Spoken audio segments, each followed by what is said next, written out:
Nick speaking, and welcome to this video. Right, at last I have it, the Eldar Codex. I know it's been a while, so anyone who's been waiting for some Eldar content, then apologies, it has been a while, but it's here now and the Force has awakened. The Eldar Force anyway, but I thought it was a nice play on words considering the big film that's coming out soon. So yeah, my Force is coming out to play again. So if you've been following the channel and this is the first Eldar video that you've watched of mine, then yes, I do have an Eldar army. That's not a huge army, it's reasonable. I don't know exactly how many points I've got. I've got a good amount painted, but yeah, now I've got the Codex. I thought it was about time I did some more Eldar content. Now, the first thing I'd like to say about my Codex actually, which I got from a GW store, and it was shrink wrapped, but it's really weird because I've never had this with the Codex before, but now I don't know if you can see that, but the front cover is like up. It's like it's not sitting flat. It's really weird. Never had that with the Codex before. Is yours like that? But anyway, so where to start when you get a new Codex? From my point of view, certainly obviously having the army and army lists already, where I start with a brand new Codex is I look at my previous lists, the main ones that I use. I like to have 2 or 3 main lists to play with, and then do some fun stuff every so often as well. So what I would normally do is look at my main lists and pretty much update them. So update the rules for them. I say update the rules because what I tend to do is I tend to print out my lists like this with all the stats and stuff on. So I like to update the stats and obviously adjust the points levels, and then if there's any particular units which are maybe no good anymore, or there are other units that are better, then I can just readjust the list. So basically I start from where I left off the old Codex, adjust my list, and then sort of go from there as I sort of play test a few games. Excuse me. So that's what I've been doing. So I've got my 2 main Eldar lists. I say my main lists. I do have a third one, but it involves a lot of unpainted models, and I don't like to do battle reports and stuff with unpainted models. I never used to mind, but now I've got a lot of my armies complete. Throwing an odd unit that's not painted in, it just doesn't seem right. So I try not to do that. Although there is one exception, and that's the warp spiders, but I have a genuine excuse for that, in that I refuse to paint my old warp spider models because I'm waiting for the new ones. It's probably the oldest Eldar model that's sculpt that's still around, and I've got the old metal ones. They do fall over quite a lot. Probably I could rebase them, I suppose, but they're all in exactly the same pose, and even though I do like old models, I don't want to put a load of time into painting those models when ultimately I know I'm just waiting for some new plastics to come out. So that's probably one of the main exceptions.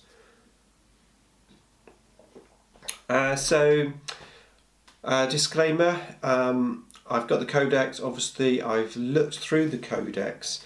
I've paid particular attention to the units which are in my 2 lists, which I'm just about to run through. Excuse me. So I haven't looked at every single unit, and I haven't looked particularly closely at the formations, because I'm trying to avoid those at this early stage. But yeah, I've got two lists I'm going to run through now. The first one is my Mechdar. It is actually a themey list. It's themed around having my 6 tanks on the table, which I've got 3 wave serpents, 2 fire prisms, and a Valken. Now, my previous list, I have to say the Valken didn't make it into the list, but I've managed to squeeze it back in, mainly because I've dropped the Autarch because obviously you can't take the Laughing God anymore. So he's out of the list, and pretty much made way with a few adjustments of points for the Valken, which I'm really happy about. Because like I said, the whole idea of the list, excuse me, got a frog in my throat. The whole idea of the list is to have 6 tanks. So, heading up the Mechdar list, 2,000 points this is, I have the Wraith Knight. Now the Wraith Knight is quite interesting because although yes, it's obviously a gargantuan creature, jump infantry, which gives them some nice stuff. Yeah, I'm actually taking this guy exactly how I used to take him, so I'm still just taking him with the Star Cannon and Scatter Shield, and then a single Scatter Laser. Now of course we've lost Laser Lock, so the 3 blasts are no longer twin linked, but I do still feel that for my gaming environment it works the best. You know, the dual D weapons, they're almost like one-shot wonders, and if you're against stuff where you've got big, like a lot of high-end mech stuff, then I can see it's useful. If you've obviously got stuff which is being brought to the table, Forge World stuff and that, I can see it useful. In my gaming group, I just don't think it's worth it. I think 3 small blast templates, strength 6 AP 2, that's pretty good. The Scatter Laser I like to have. Now even though we get the 5+ Feel No Pain, I think having that 5+ Invulnerable as well as the 5+ Feel No Pain is going to really help. And I am in an environment where there's a fair amount of grav weapons. It is interesting that they're not immune, but it's quite difficult to hit them with poison. It's difficult to hit them with something else, can't remember what. What is it? Sniper. It isn't difficult to hit them with grav, so grav is a problem for me, and I need that invulnerable save coupled with the 5+ Feel No Pain. That is quite useful.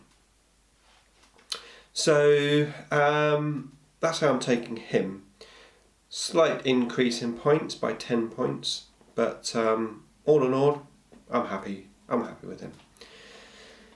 In terms of HQ, I've actually gone for the cheapest HQ, which is, I think it's the cheapest anyway, the Spirit Seer, which I used to have in the list previously, mainly because I used to take him with the Wraith Guard. Now the Spirit Seer obviously has a psychic power, and I am going to choose the Runes of Battle primarily to get the Primaris power, and that's going to make my Wraith Knight twin linked, so effectively bringing him back how he used to be. So those 3 blasts are going to be twin linked, pretty awesome. So I've got the Spirit Seer. Troops wise, 3 squads of jet bikes, and I've got them all with scatter lasers. They're going to be basically hiding, popping out, shooting a nice long distance gun, and then popping back behind the terrain, taking objectives whenever they need to. So 3 small squads of bikes in this particular list. It's always had to be that way, mainly because I've been obviously concentrating on the tanks. The tanks are filled with 5 Wraith Guard in one of them. That will be with the Spirit Seer. Now I've gone for D-Scythes on the Wraith Guard. It's a bit weird, I suppose, but I never used to use the D-Scythe before. I used to use the Wraith Cannon because I always use them as effectively as replacements for Fire Dragons. But using the Spirit Seer, making them troops, so effectively I had sort of Fire Dragon killing capability, but they were troops, they were scoring. Well, that no longer happens with the Spirit Seer, so they're not going to be troops. And I've always wanted to play the little, basically the flamers, but now I think is the time to play them, because now, of course, their strength D with the modifier. But I'm figuring that I'm going to get more under that template, having a better chance when I'm rolling on the D table than having just 5 single shots. So I think it is time to move over to the D sides. Let me know what you think. As I said, this is my first outing with this new codex, so I'm very, very interested to get any feedback with what I'm saying. That's great. Please comment below. Go ahead. So next I've got 2 bare minimum squads of Dire Avengers, no upgrades, so cheap as chips, and they're going to fill the other 2 Wave Serpents. So of course that's my 3 Wave Serpents, and although I can see obviously the power of the army, I think it's fair to say that I don't think the Codex is the powerhouse that maybe it was made out to be. It's nasty, it's got some nasty stuff. Is it the powerhouse? I don't know. I don't necessarily think so. I think it's a strong codex, but I don't think it's the panic codex that people made out to be. In my gaming group anyway, possibly at a high-end tournament environment it is. In my basement gaming, I don't think it necessarily is. But anyway, so I've got my 3 Wave Serpents, which I think have had a pretty big nerf, expected of course. They have the Hollow Fields giving them a 5+ invulnerable save. Whether that's better than +1 to cover Jinx save, I don't know. When I was playing Ace, it would be, because I remember playing Ace with his demons and he took away my cover saves. That Jinx save did nothing. If I'd had my invulnerable save, then that would have been a lot better. I would have had more chance, even though it's only on a 5+. So anyway, we'll be taking my Wave Serpents with Scatter Lasers, a Spirit Stone and Hollow Fields, exactly how I used to arm them. New to my army is the Crimson Hunter. Of course I have my flyer conversion, been dying to play it, so I can't wait to play it. I have decided to take the X-Art version, 20 points more for the extra ballistic skill. I think that's worth it, being able to hit on 2s. Keeping the 2 Bright Lances and the Pulse Laser, I think generally that's pretty decent weaponry. You can obviously take out vehicle flyers with it. If there are no flyers, or you manage to destroy the flyers and you're still around, then you can go troops hunting with a 5+ precision strike with Bright Lances and Pulse Laser. That's pretty good. You've got a fair amount of chance maybe to take out a few characters there. So I'm liking the Crimson Hunter. It's pretty cheap, 160 points. Armour 10, I don't know how I'm going to get on with that, but we'll see. Then I've got the Fire Prisms.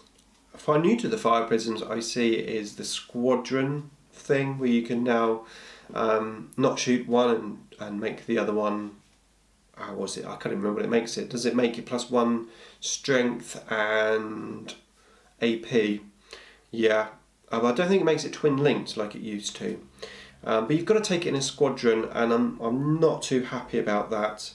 I don't know, if you get hit hard with some long range weaponry, you could, your enemy could potentially take out both tanks from one go. So I'm not too happy with that. So I've actually gone for 2 single Fire Prisms. If they were twin linked, I may have done it. I don't think they are twin linked. I'm pretty sure about that. I knew they used to be. Anyway, in my list for now, 2 single Fire Prisms. Again, Spirit Stones and Hollow Fields. Yeah. Lastly, to the list is the Vulcan. And the Vulcan in this list is empty, I believe. We've got 2 Dire Avenger squads. We are empty. So got a little empty Vulcan, 155 points, Pulsar Laser, another Bright Lance, Spirit Stones, Hollow Fields. So just another little tank in there. That's a list, 1998. So I'm pretty happy with the list. Can't wait to play it, to be fair. I think my Mechdar list is probably my strongest Eldar list that I play. Like I said, that needs tweaking, but it's a good start. For some reason my throat is really dodgy tonight. Anyway, right, next, my second list, my second army type, the IDICBeer, as I call it. Basically it's a Saim-Hann army. Inspired mainly through Fritz. Yeah, let's have a look at it.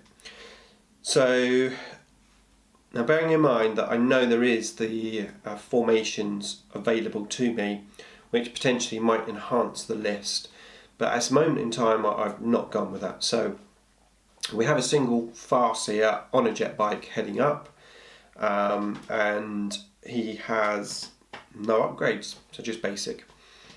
And then I have 5 warlocks, obviously all on jet bikes. Once again, they're just standard warlocks. Now, the one thing that I don't like about this codex and the previous codex, probably just in general, is the new psychic powers, the way they work. I find it very difficult to keep track of all the warlocks. Which warlocks got what.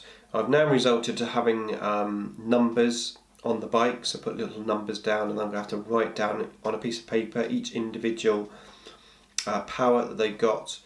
And now with this new codex, it's made even worse. I'm not talking about the gaming side of things. It's awesome what they can do. I'm talking about the keeping track of stuff. So now, if you have between 4 and 6 models, which is what I'm going to have, they're going to be level 2 psychers. Level 3 psychers if you have 7 warlocks. That is tempting. But I don't have the models. I've only got 5. But yeah, level 2. So they do have to drop one of their psychic powers if they go below 4 jet bikes. But it's pretty awesome. But yeah, that's going to be tough to keep track of. Working out which powers you're going to use. I'm not too keen on that, but it's very, very fluffy, and I'm sure it will be fun once I get the hang of all the different powers and knowing which bike's got what, etc, etc.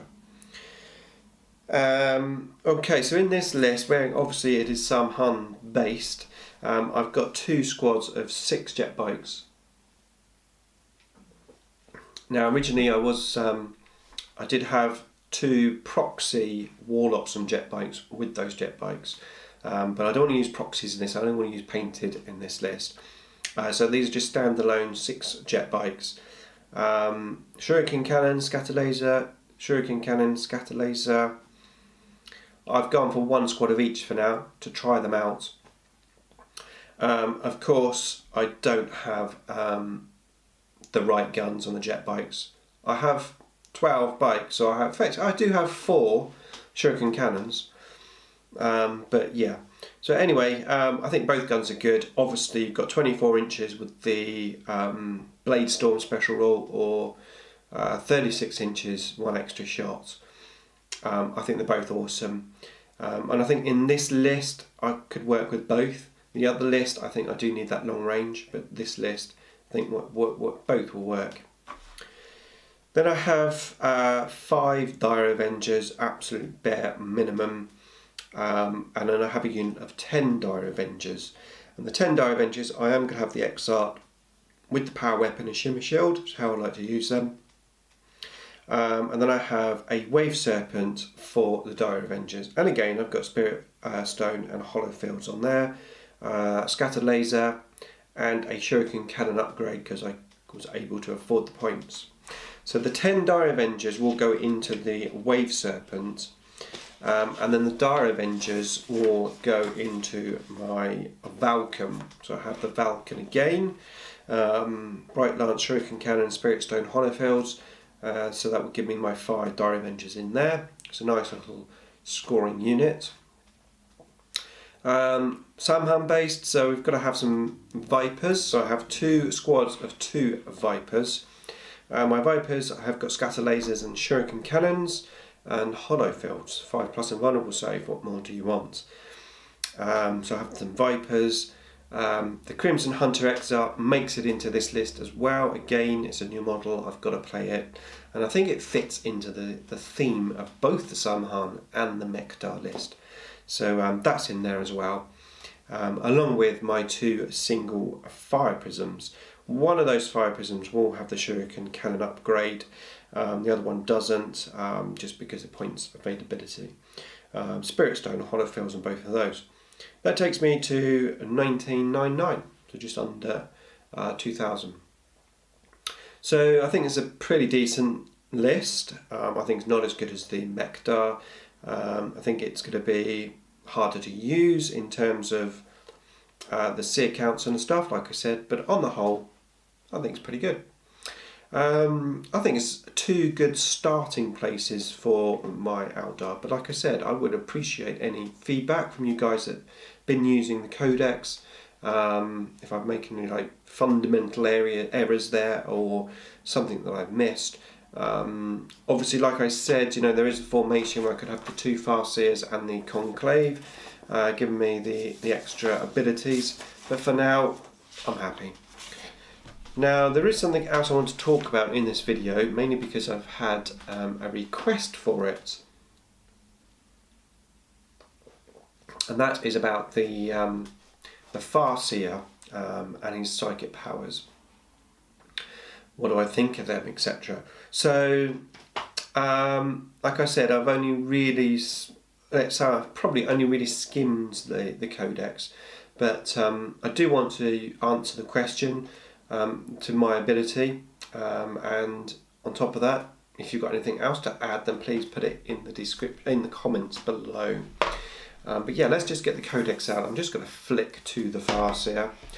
So, where are you?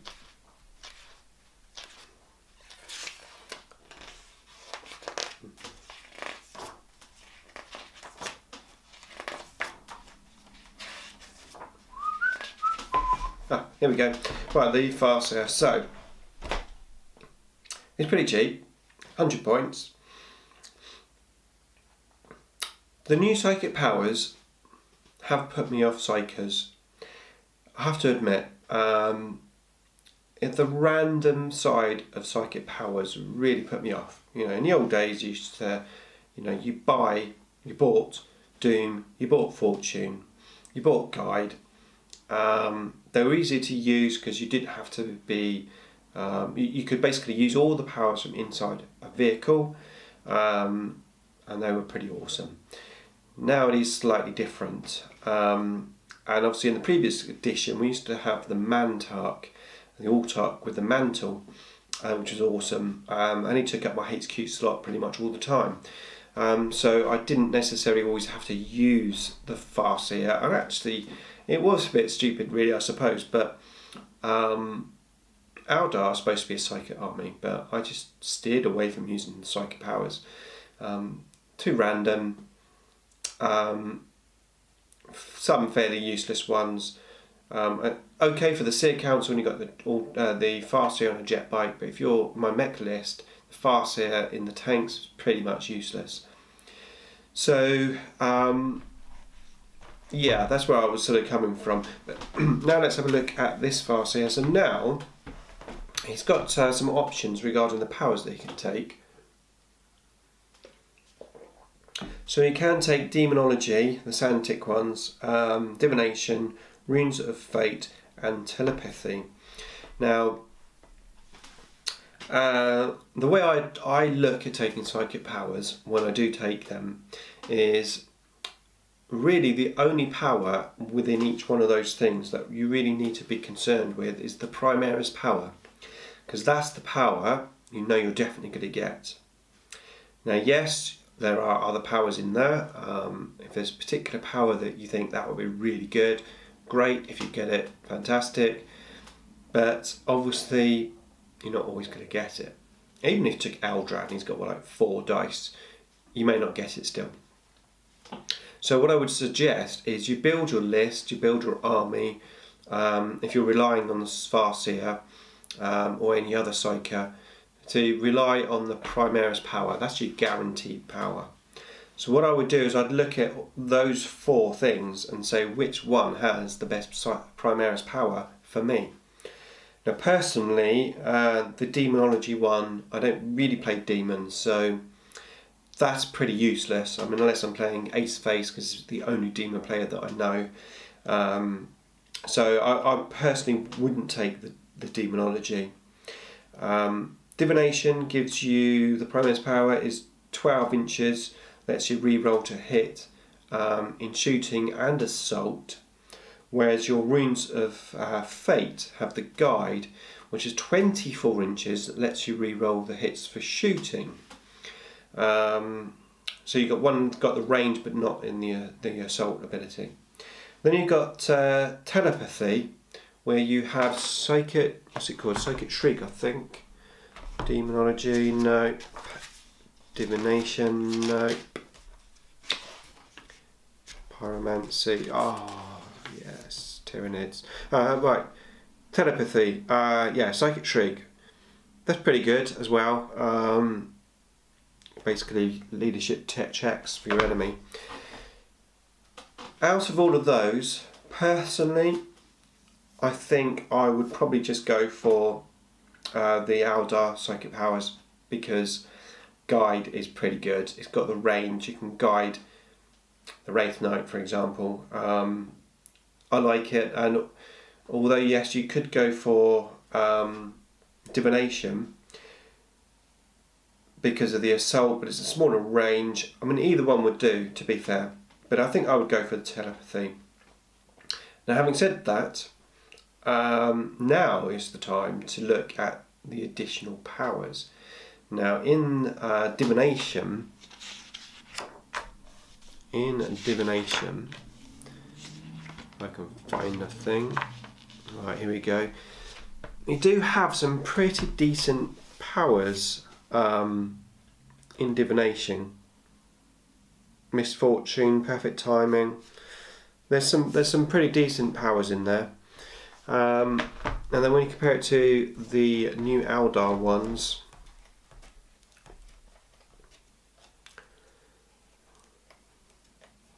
bear with me, getting used to the book. Runes of Battle. Runes of Battle, fantastic powers for the Warlocks.